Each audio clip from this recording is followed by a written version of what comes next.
Krishnapuram north മണ്ഡലം 3-ാം ward Congress committee Gandhi Jayanti ആഘോഷം നടത്തി. അനുസ്മരണ യോഗം KPCC സെക്രട്ടറി N. രവി ഉദ്ഘാടനം ചെയ്തു. കൃഷ്ണപുരം നോർത്ത് മണ്ഡലം 3-ാം വാർഡ് കോൺഗ്രസ് കമ്മിറ്റിയുടെ നേതൃത്വത്തിൽ മഹാത്മാഗാന്ധി അനുസ്മരണം നടത്തി. KPCC secretary N. രവി ഉദ്ഘാടനം നിർവഹിച്ചു.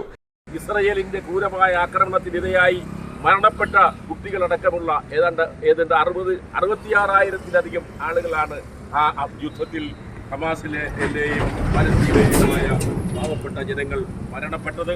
അവർക്ക് ഐക്യദാർഢ്യം പ്രഖ്യാപിച്ചുകൊണ്ട് അവരുടെ ഓർമ്മകൾ നമ്മുടെ രാജ്യത്തെ ജനങ്ങൾക്ക്, ലോകത്തെ ജനങ്ങൾക്ക് ഒരു സമാധാനത്തിന്റെ സന്ദേശമായി മാറട്ടെ എന്ന് പറഞ്ഞുകൊണ്ട് മഹാത്മാഗാന്ധിയുടെ ലോകരാഷ്ട്രങ്ങൾക്ക് വരെ മാർഗദർശിയായി പ്രവർത്തിച്ച ഇന്ത്യൻ നാഷണൽ കോൺഗ്രസിന്റെ ജീവാത്മാവും പരമാത്മാവുമായ മഹാത്മാഗാന്ധിയുടെ ഈ ജന്മദിന സമ്മേളനത്തിന് എല്ലാവിധ ആശംസകളും നേർന്നുകൊണ്ട് പുള്ളിക്കണക്ക് 2-3 വാർഡ് കോൺഗ്രസ് കമ്മിറ്റിയുടെ നേതൃത്വത്തിൽ നടത്തിയ ഈ മഹാത്മാഗാന്ധി ജന്മദിന അനുസ്മരണ പരിപാടി ഔപചാരികമായി ഉദ്ഘാടനം ചെയ്ത് അറിയിക്കുന്നു.